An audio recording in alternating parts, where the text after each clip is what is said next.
ಆತ್ಮೀಯ ವಿದ್ಯಾರ್ಥಿಗಳೇ, ಲಾಸ್ಟ್ ಕ್ಲಾಸಲ್ಲಿ ಡೈರೆಕ್ಟ್ ಇಂಡೈರೆಕ್ಟ್ ಸ್ಪೀಚ್ ಅನ್ನ ಯಾವ ರೀತಿ ಸ್ಟಾರ್ಟ್ ಮಾಡಿದೀವಿ, ಯಾವ ರೀತಿ ನಾವು ಎಕ್ಸಾಂಪಲ್ಸ್ಗಳು ಬಂದಾಗ ಇದೆಲ್ಲ ಕೂಡ ಡಿಸ್ಕಸ್ ಮಾಡಿದೀವಿ.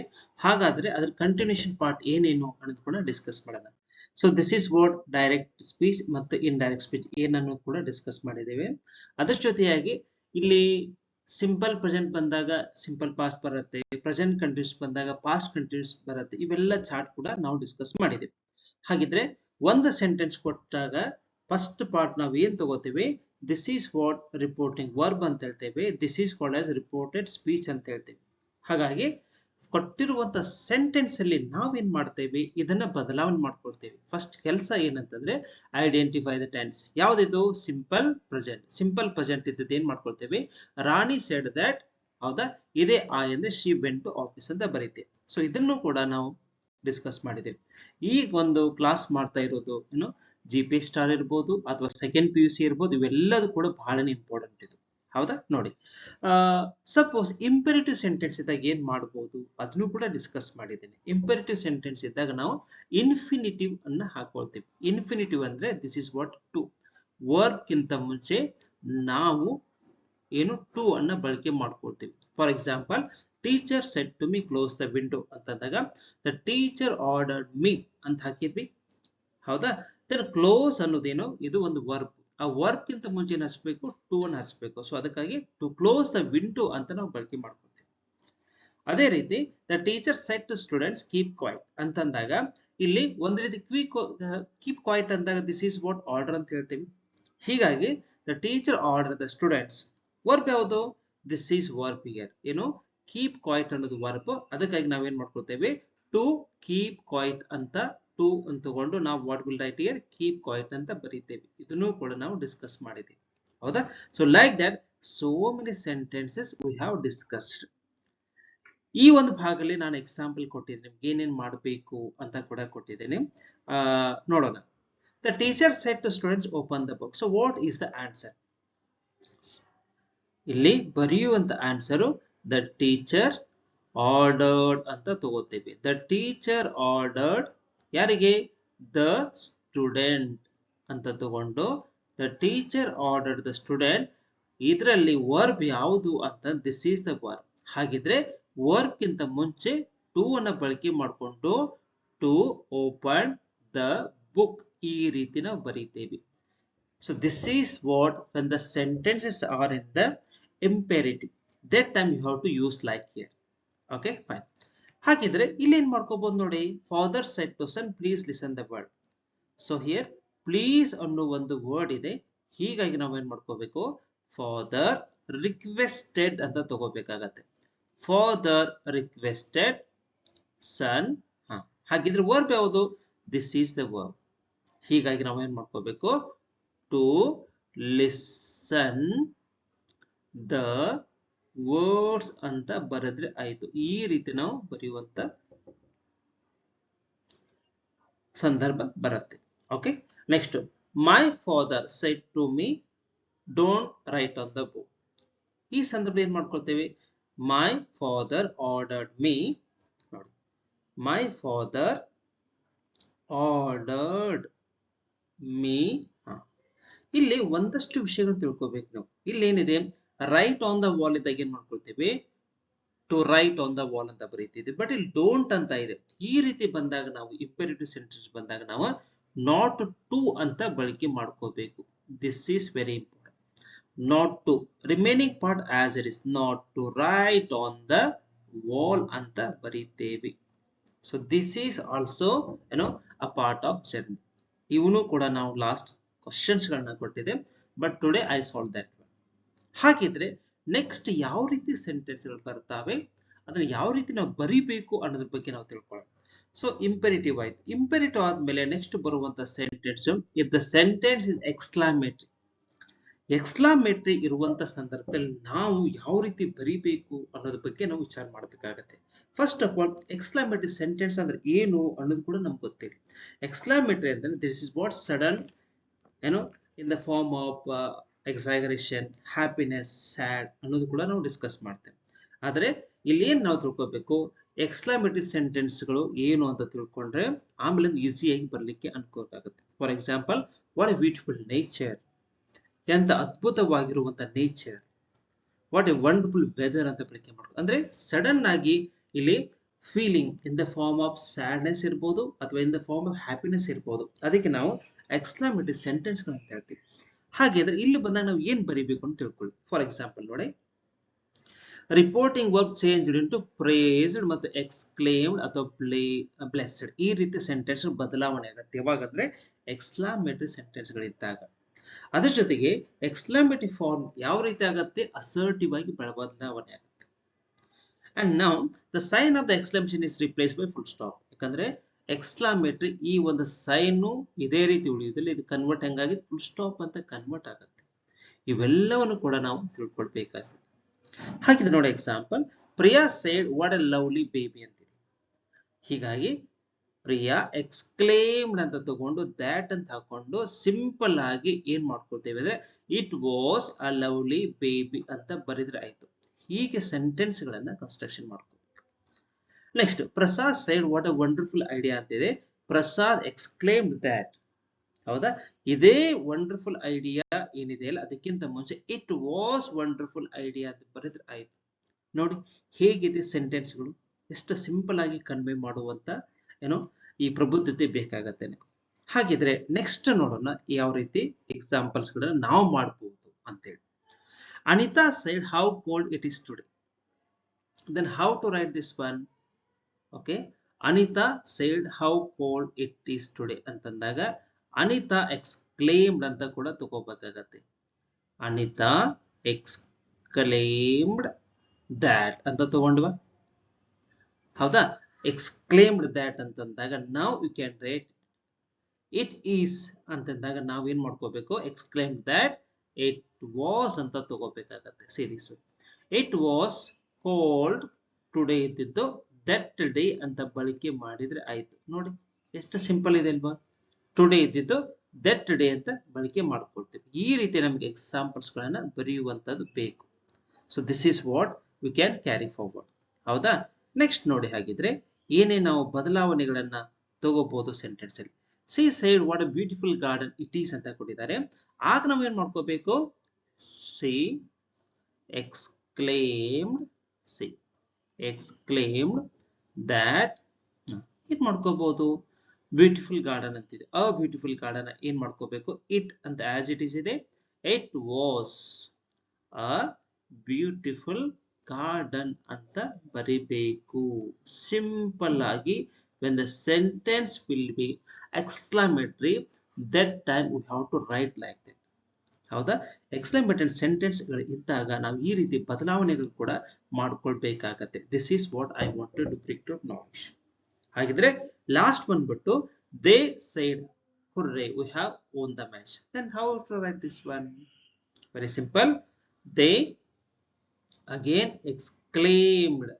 ನೋಡಿ, ದೇ ಎಕ್ಸ್ಕ್ಲೇಮ್ಡ್ ಅಂತ ತಗೋಬಹುದು, ಅಥವಾ ಇದು ಹುರ್ರೆ ಅನ್ನೋ ಒಂದು expression something different. Exclaimed with cheerfully ಅಂತ ಕೂಡ ಬರೀಬಹುದು. ಎಕ್ಸ್ಕ್ಲೇಮ್ಡ್ ಚೇರ್ಫುಲಿ ಅಂತ ಬರೀಬಹುದು. ಬರೆದ್ಬಿಟ್ಟು ದೆನ್ ವಿ ಅಂದ್ರೆ ಏನು, ದೇ ಒನ್ಲಿ. ಅದಕ್ಕಾಗಿ ನೀವು ನೋಡ್ಕೋಬೇಕು ದೇ. ಹೌದಾ, ದೇ ಹ್ಯಾವ್ ಇದೆ, ಅದಕ್ಕೆ ಏನ್ ಮಾಡ್ಕೋಬೇಕು, they had, C this one, they had won the match. Like that we have to write this. This is very simple way of expressions what I have given. Andre whenever sentence in the form of exclamatory sentence ಗಳು ಬಂದಾಗ ಈ ರೀತಿ ನಾವು ಬರಿಬೇಕಾಗುತ್ತೆ. ಇದು ಕೂಡ ನಮ್ಗೆ ಗಮನವಿರಲಿ. ಹಾಗಿದ್ರೆ exclamatory sentence ಆಯ್ತು. ನೆಕ್ಸ್ಟ್ ಬಂದ್ಬಿಟ್ಟು ನೋಡಿ, this is what I have given the answers. So this is what. ಹೌದಾ, ಈ ರೀತಿ ನಾವು ತಗೊಳ್ಬೇಕಾಗತ್ತೆ. ನೆಕ್ಸ್ಟ್ ಪಾರ್ಟ್ ಬಂದ್ಬಿಟ್ಟು ಎಕ್ಸ್ಕ್ಲಮೇಟರಿ ಆಯ್ತು, ಇಂಪೆರಿಟಿವ್ ಆಯ್ತು. ಹೌದಾ, ದೆನ್ ಸಿಂಪಲ್ ಸೆಂಟೆನ್ಸ್ ಕೂಡ ಆಯ್ತು. ಬಟ್ ಕೆಲವೊಂದು ಸೆಂಟೆನ್ಸ್ಗಳು ಇಂಟರೋಗೇಟಿವ್ ಇರ್ತವೆ. ಹೌದಾ, ಇಂಟರೋಗೇಟಿವ್ ಇದ್ದಾಗ ನಾವು ಏನ್ ಮಾಡ್ಕೋಬೇಕು ಅನ್ನೋದು ಕೂಡ ನಮ್ಗೆ ಗೊತ್ತಿರಬೇಕು. This is also very important part. Interrogative ಅಂದ್ರೆ ಏನು, ಪ್ರಶ್ನಾರ್ಥಕ ಅಂತೇಳಿ. For example, are you going, what did you eat, where do you go, what you will write, these are interrogative question. ಹೌದಾ? ಈ ಒಂದು ಸಂದರ್ಭದಲ್ಲಿ ಇಂಟ್ರೋಗೇಟಿವ್ ಸೆಂಟೆನ್ಸ್ದಲ್ಲಿ ರಿಪೋರ್ಟೆಡ್ ವರ್ಬ್ ಸೆಟ್ ಇದೇನಾಗತ್ತೆ, ಸಮಟೈಮ್ಸ್ ಆಸ್ಕ್, ಸಮಟೈಮ್ಸ್ ಇನ್ಕ್ವೈರ್ಡ್ ಅಂತ ಕೂಡ ಬದಲಾವಣೆ ಆಗತ್ತೆ. ಅದರ ಜೊತೆಗೆ ಕೆಲವೊಂದು ನೋಟ್ಗಳನ್ನು ಕೂಡ ನೋಡೋಣ. ಏನಂದ್ರೆ, in yes or no type questions when the sentences start with whether or it. ಏನಿಂಗಂದ್ರೆ what it means? Yes or no type question ಇದೇನು? ಫಾರ್ ಎಕ್ಸಾಂಪಲ್ 2 ಕ್ವಶನ್ ನೋಡ್ತೇನೆ. ಏನಂದ್ರೆ, ಈಸ್ ಲಂಚ್ ರೆಡಿ ಅಂತಿದೆ. ಹೌದಾ? ಈಸ್ ಲಂಚ್ ರೆಡಿ ಇದ್ದಾಗ ಅವ್ರು ಏನಂತ ಹೇಳ್ತಾರೆ, ಒಂದು ರೆಡಿ ಆಗಿದೆ ಏನಾದ್ರು ಹೇಳ್ಬೋದು ಅಥವಾ ಇಲ್ಲ ಅಂತ ಹೇಳ್ಬೋದು. ಇದಕ್ಕೆ ನಾವೇನಂತ ಹೇಳ್ತೀವಿ, yes or no type. Are you writing ಅಂತ ಕೇಳ್ತೇವೆ. ಒಂದು ನೀವೇನ್ ಹೇಳ್ತೀರಿ, ನೋ ಅಂತಾದ್ರೂ ಹೇಳ್ತೀರಿ, ಎಸ್ ಅಂತ ಹೇಳ್ತೀರಿ. ಹೌದಾ? ಸೊ ಈಸ್ ಲಂಚ್ ರೆಡಿ ಇದ್ದಾಗ ಒಂದು ಎಸ್ ಆದ್ರೂ ಇರ್ಬೋದು, ಒಂದು ನೋ ಅಂತಾದ್ರೂ ಹೇಳ್ತೀರಿ. These are called as what? Yes or no type questions. Number 1. ಹಾಗಿದ್ರೆ yes or no type questions ಬಂದಾಗ ನಾವು ಏನ್ ಮಾಡ್ಕೋಬೇಕಂದ್ರೆ ವೆದರ್ ಮತ್ತು ಇಫ್ ಅನ್ನ ಬಳಕೆ ಮಾಡ್ಕೋಬೇಕು. ನಂಬರ್ 1 ಇದು. ಇನ್ನು ಎರಡನೇದು ಜಸ್ಟ್ ಇಂಟ್ರಾಗೇಟಿವ್ ಅಷ್ಟೇ ಇತ್ತಂದ್ರೆ ಅವಾಗ ಎಸ್ ಆರ್ ನೋ ಟೈಪ್ ಇರುವುದಿಲ್ಲ. ಅಂತ ಸಂದರ್ಭದಲ್ಲಿ ನಾವು ಎಸ್ ವೆದರ್ ಮತ್ತು ಇಫ್ ಅನ್ನ ಬಳಕೆ ಮಾಡೋಂಗಿಲ್ಲ. ಫಾರ್ ಎಕ್ಸಾಂಪಲ್ ನೋಡಿ, ನಾನು ಕ್ವಶನ್ ಕೇಳ್ತೀನಿ.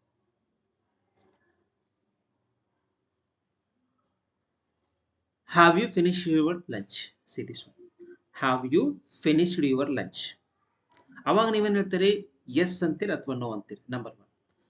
ಇದೇ ಕ್ವಶನ್ ಅನ್ನ ಇನ್ನೊಂದು ಕೇಳ್ತಾನೆ. ಏನಂತಂದ್ರೆ, what did you eat for lunch? What did you eat for lunch? What did you eat for lunch ಅಂತಾಗಲಿ ಎಸ್ ಆರ್ ನೋ ಹಾಕೋದಿಲ್ಲ. ಅದಕ್ಕೆ ಇಂಟ್ರಾಗೇಟಿವ್. ಅಲ್ಲಿ ಏನ್ ತಿನ್ಕೊಂಡಿರ್ತ ಅಂತ ಹೇಳ್ಬೇಕಾಗತ್ತೆ. ಎಸ್ ಐ ಏಟ್ ಸಮಥಿಂಗ್ ಏನೋ ಒಂದು ಹೇಳ್ತೀವಿ. ಸೊ ಇದು ಏನಾಗುತ್ತೆ, ಎಸ್ ಆರ್ ನೋ ಟೈಪ್ ಆಗಲ್ಲ. ಇದು ಜಸ್ಟ್ ಇಂಟ್ರಾಗೇಟಿವ್ ಅಂತ ಆಗುತ್ತೆ. ಈ ಕಾನ್ಸೆಪ್ಟ್ ತಿಳ್ಕೊಬೇಕು. ಹೀಗಾಗಿ ಈಸ್ ಲಂಚ್ ರೆಡಿ ಅಂತಂದ್ರೆ ಎಸ್ ಆರ್ ನೋ ಟೈಪ್. ಅದಕ್ಕೆ ನಾವು ವೆದರ್ ಇಫ್ ಅನ್ನು ಬಳಕೆ ಮಾಡಬೇಕು. What did you eat for lunch ಅಂದಾಗ ಅದು yes or no type question ಅಲ್ಲ. ಅವಾಗ ನಾವು ಏನ್ ಮಾಡ್ಕೋಬೇಕು, ಎಸ್ ಮತ್ತು ನೋ ಇರೋದಿಲ್ಲ. ಹಾಗಾಗಿ ನಾವು ಇಲ್ಲಿ ವೆದರ್ ಇಫ್ ಬಳಕೆ ಮಾಡುವಾಗಿಲ್ಲ. So this is the condition. Next, interrogative formula change to assertive. ನೋಡಿ, question mark is omitted. For example, is lunch ready ಇದೆ, ಬರೆಯೋದ ಮೇಲೆ ಆನ್ಸರ್ ಗಳನ್ನ ಕ್ವಶನ್ ಮಾರ್ಕ್ ಏನಿರತ್ತಲ್ಲ ಅದು ಮತ್ತೆ ಬರೆಯುವಾಗಿಲ್ಲ ಅಂತ ತೆಗಿಬೇಕು. ಅದರ ಜೊತೆಗೆ ಅಸರ್ಟಿವ್ ಆಗಿ ಬದಲಾವಣೆ ಆಗುತ್ತೆ. For example, is lunch ready ಇದ್ದಿದ್ದಾಗ lunch is ready. Are you writing exam? You are writing the exam. See, will you come now? You will come now. Like that. Interrogative ಇದ್ದದ್ದನ್ನು ಅಸರ್ಟಿವ್ ಮಾಡ್ಕೊಳ್ತೀವಿ. Okay, ಹಾಗಿದ್ರೆ ನಾವು we are moving towards this. What the things are about to happen. Shruti ask her mother, is lunch ready. ಹೌದಾ? Shruti ask her mother, ಇಲ್ಲಿ ತನಕ as it is ಬರುತ್ತೆ. ಇಲ್ಲಿ is lunch ready ಇದೆ ಒಂದು, ಇದನ್ನೇ ಇಂಟ್ರಾಗೇಟಿವ್. ಹೌದಾ? ಇದನ್ನ ಅಸರ್ಟಿವ್ ಮಾಡಿದಾಗ ಏನ್ ಮಾಡ್ಕೊಳ್ತೀವಿ ನಾವು, ಲಂಚ್ ಈಸ್ ರೆಡಿ ಅಂತ ಬರೀತೇವೆ. ದಿಸ್ ಈಸ್ ಇಂಟ್ರಾಗೇಟಿವ್ ಇದ್ದಿದ್ದು ಅಸರ್ಟಿವ್ ಆಗಿ ಬದಲಾವಣೆ ಆಯಿತು. ಒಂದು. ಎರಡನೇ ಕಂಡೀಷನ್ ಏನ್ ತಗೋಬೇಕು, ಈಸ್ ಇದ್ದಿದ್ದು ಬದಲಾವಣೆ ಏನಾಗುತ್ತೆ, ವಾಸ್ ಅಂತ ಆಗತ್ತೆ. This is the rule, you already aware of that one. ಹಾಗಿದ್ದಲ್ಲಿ ವಿತೌಟ್ ಟೇಕಿಂಗ್ ಮಚ್ ಟೈಮ್ ಏನ್ ತಗೋತೇವೆ, asked her mother if lunch was ready. So this is answer. ನೋಡಿ ಎಷ್ಟು ಸಿಂಪಲ್ ಇದೆ ಅಲ್ವಾ? Like that you have to go through the answers. Next ನೋಡೋಣ. ಆಗಿದ್ರೆ fine. Pranav asked her, are you writing now? ಇಲ್ಲಿ ಒಂದಷ್ಟು ವಿಷಯ ತಿಳ್ಕೊಳ್ಬೇಕು ನಾವು. ಹರ್ ಅಂದ್ರೆ ಯಾರು? ಹರ್ ಅಂತ ದಿಸ್ ಈಸ್ ವಾಟ್ ಇಯರ್. ಇಲ್ಲಿ ಯು, ದಿಸ್ ಈಸ್ ಯು ಅಂದ್ರೆ ನನ್, ಅದನ್ನ ಹರ್ ಅಂದ್ರೆ ಅವಳಿಗೆ ಹೇಳ್ತಾ ಇದ್ದಾನೆ. ಹೀಗೆ ಕಲ್ಪನೆ ಬೇಕಾಗತ್ತೆ. ಹೀಗಾಗಿ ನಾವು ಏನ್ ಮಾಡ್ಕೋಬೇಕು, ಆರ್ ಯು ರೈಟಿಂಗ್ ನೌ ಅಂತಂದ್ರೆ ಎಸ್ ಆರ್ ನೋ ಟೈಪ್. ಅದಕ್ಕಾಗಿ ಪ್ರಣವ್ ಆಸ್ಕ್ ಹರ್, ಇಫ್ ಅನ್ನ ತಗೊಂಡ್ಬಿಟ್ವಿ. ಹೌದಾ? ಇಫ್ ಅನ್ನ ತಗೊಂಡ್ಮೇಲೆ ಯು ಅಂದ್ರೆ ಯಾರು ಅಂತಂದ್ರೆ this is what here her. ಹೀಗಾಗಿ ನಾವು ಏನ್ ಮಾಡ್ಕೋಬೇಕು, ಆರ್ ಯು ರೈಟಿಂಗ್ ನೌ ಅಂದ್ರೆ this is what here you are writing now ಅಂತಂದ್ರೆ ಯು ಅಂದ್ರೆ ಏನಿಲ್ಲ, ಶಿ ಅಂತ ತಗೋತೀವಿ. ಹೌದಾ? She is writing now. ಈ ರೀತಿ ಸೆಂಟೆನ್ಸ್. ಹೀಗಾಗಿ ನಾವೇನ್ ಮಾಡ್ಕೊಳ್ತೇವೆ, Pranav ask her if she was writing. ನಾವು ಇದ್ದದ್ದು ದೆನ್ ಅಂತ ಬಳಕೆ ಆಗುತ್ತೆ. ಸಿಂಪಲ್ ಆಗಿ ಕಾನ್ಸೆಪ್ಟ್ ತಿಳ್ಕೋಬೇಕು. Let me repeat what I told here. Are you writing interrogative, ಅದನ್ನೇ ಬದಲಾವಣೆ ಮಾಡಿದಾಗ ಯು ಆರ್ ರೈಟಿಂಗ್ ಅಂತ ಬರೆದ್ವಿ. ಹೌದಾ? ಯು ಅಂದ್ರೆ ಯಾರು ಅಂತಂದಾಗ ಇಲ್ಲಿ ಶಿ ಅಂತ ತಗೋತೇವೆ. See this one, she. ಹೌದಾ? ಶಿ ಈಸ್ ರೈಟಿಂಗ್, ಈಸ್ ಇದ್ದೇನು ಬದಲಾವಣೆ ಆಗುತ್ತೆ, ವಾಸ್ ಅಂತ ಬಳಕೆ ಆಗುತ್ತೆ. ಹೀಗಾಗಿ Pranav ask her if she was writing then. So ಇಷ್ಟೇ ಬರೆದ್ರೆ ಆಯ್ತು. How will get the marks also. So this is also very important part here.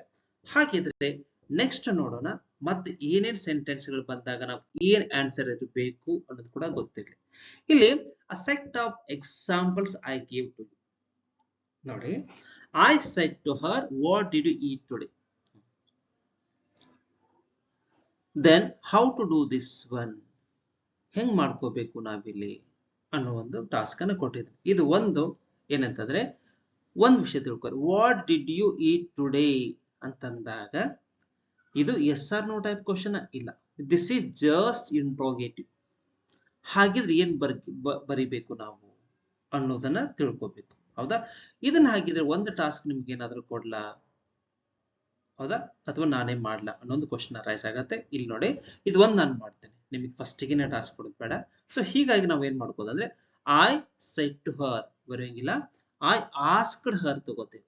I asked ಹರ್ ಏನು ವಾಟ್ ಅನ್ನೋದು ಆಸ್ ಇಟ್ ಈಸ್ ಬರೀತೇವೆ ಒಂದು. I ask her what. ಇಲ್ಲಿ did you eat ಅಂದ್ರೆ ಒಂದು ಅಂದ್ರೆ ಒಂದೇ, ಅಥವಾ ಸಿಂಪಲ್ ಆಗಿ ಯು ಏಟ್ ಅಂದ್ರೂ ಕೂಡ ಒಂದೇ. Both are same. Did you eat ಅಂದ್ರೆ ಒಂದೇ, ಯು ಏಟ್ ಅಂದ್ರೂ ಒಂದೇ. ಹಿಂಗ ನಾವು ಕಲ್ಪನೆ ಬೇಕು. ಯು ಏಟ್ ಅನ್ನೋದು ಯಾವ ಟೆನ್ಸು ಅಂತಂದಾಗ this is what year simple past.